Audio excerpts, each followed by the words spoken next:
Wow. Well, listen, while you're here on air, we've got you till about 45 after. We're appreciative of the time. Anything else you want to set the record straight on? We're talking to Miss Oklahoma. She got second place, runner-up in Miss USA. She was ahead the entire time until she didn't sell America out on national television. But again, she's being a good sport. And, you know, I guess she made the field goal, but they're taking it back. And so I guess I'm going to say it's rigged, but she's a big sport, and we appreciate that. But anything else you want to set the record straight about? Well, you know, if I think there was one thing that I could set the record straight with, it would just be that I'm one who does not want to victimize myself. I think a lot of promos in the media are saying, Miss Oklahoma lost her crown because of what she said. And, you know, truthfully, yes, it was a volatile question, and it was doomed for a polarizing answer, but I really don't want to victimize myself. Miss USA wasn't a do-or-die situation for me. It would have been an incredible honor to represent the USA system and Donald Trump and my country, but, you know, that didn't work out for me, and being scholastically and professionally active, I know that I have great things coming in life regardless, and so I just want people to know I'm not bitter, I am not a victim, and that I'm going to do good things with my life regardless of the crown. Well, I honor that, and I know my listeners do, so you're being a great sport about it. But I want to be clear. I think people who do think that that question was wrong and do think that you were penalized, I think in future the fans of Miss USA should put their input in about the transparency of the judging rules so that the young ladies know what they're going into. Right.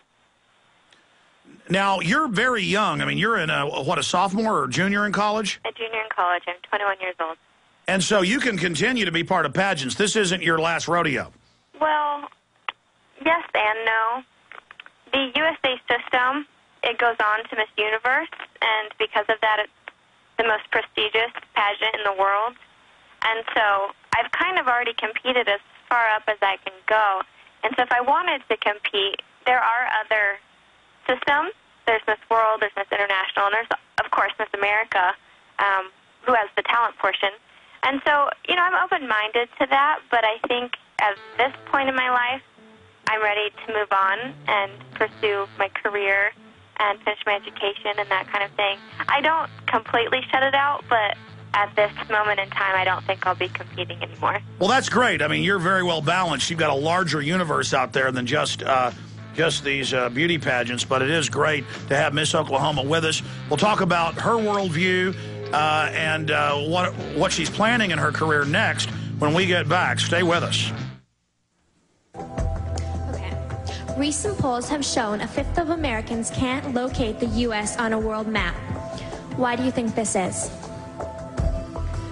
I personally believe that U.S. Americans are unable to do so because some people out there in our nation don't have maps, and I believe that our education, like such as in South Africa and the Iraq, everywhere like such as, and I believe that they should, our education over here in the U.S. should help the U.S. or should help South Africa and should help the Iraq and the Asian countries, so we will be able to build up our future. Thank you, Miss South Carolina. It is refreshing to have Miss Oklahoma on with us and runner-up for Miss USA to have someone who is very intelligent. Because my experience is beautiful women are just as smart as, you know, on average as other intelligent women. But I don't want you to say mean things here, but what was your take on Miss Teen South Carolina and that big controversy a few years ago? Well, you know, I'm not one to judge anyone, so all I can say is God bless her, and it's, you know, it's not easy being up there in front of millions of people and lights in your face, you know, and possibly becoming a potential YouTube moment. There's a lot going through your brain, so you got to give her some credit for at least putting herself out there and, you know, doing her best, right? Hey, at least she got in the arena. I'm just saying, comparing her to you, it is night and day. Now, talking during the break, I brought up Carrie Prejean, if I'm pronouncing that right. I vaguely remember last year the big controversy where she said my parents brought me up to be pro family, and marriage is a institution that deals with that. And you said, wow, I get asked about a lot of that, and you told me privately your views on it, and but it's such a hot issue. So putting it as nicely as you can, I mean, you were explaining the parallel of even if you basically were dissed for answering the question the way you were, you don't want to be seen as basically running with it or milking it? Right. Well, I think a lot of people have been comparing me to Carrie Prejean or saying I'm the next Carrie Prejean because it is kind of ironic. She gets the gay marriage question, I get the illegal immigration question. We both gave fairly conservative answers, are pretty blondes, then end up first runner-up, right? So there are definitely some comparisons there, but I just didn't want to victimize myself. I felt she kind of milked her time in the media just for being controversial, and I just didn't want people to view me as the same or victimize me or anything along those lines, if that makes sense. But, I mean, every year now it's about politics, people losing who are the runner-ups because they have conservative or constitutional or traditional values. I think Donald Trump needs to get the politics out of this because the message to people is, if you don't have the right political view, it's not how talented or how beautiful or how dynamic you are. This is political correctness. And I think, frankly, I think it was political correctness. I mean, I think the Lebanese woman is bombshell beautiful. But I don't think she was in the top 5. I mean, I happened to, again, just catch about 20 minutes of it. It was pure torture, of course, while I was drinking coffee after my Sunday show. But I mean, I'm sorry. I don't think she's second place. Well, I saw you out there on that runway, and let me tell you, it was like my eyes were on springs. I hope my wife's not listening. I'm sorry. But no, I mean, seriously. I mean, I thought you were the most beautiful. You popped out there. That's the reason you were in the leadership role. And if you'd have said, I'm against Arizona, I love open borders, I love world government, I love crime, it would have been bong, bong, bong, jackpot, you're the winner. I'm sorry. They stole it from you.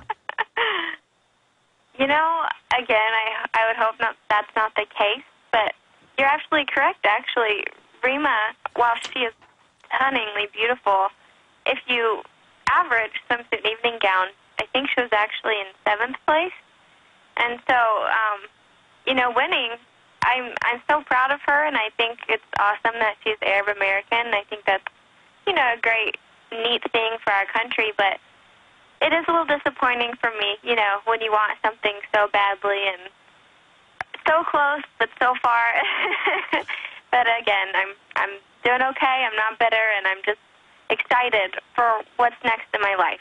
I know, but there you are, though. See, you just backed that up with statistics. She was in 7th place. She was way back there. She wasn't in, it's like a NASCAR race. You got 2 or 3 of the top drivers, they're up there on the last lap, and then all of a sudden you answered that question wrong, and your engine blew up, and then, 7th place goes, meow, meow, meow, meow.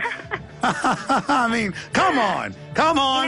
Rima, honestly, she's got the funniest, goofiest personality, and I really think she just won him over in her interview because she's just such a relatable, great. All right, Miss Oklahoma, stay there. One more segment with you.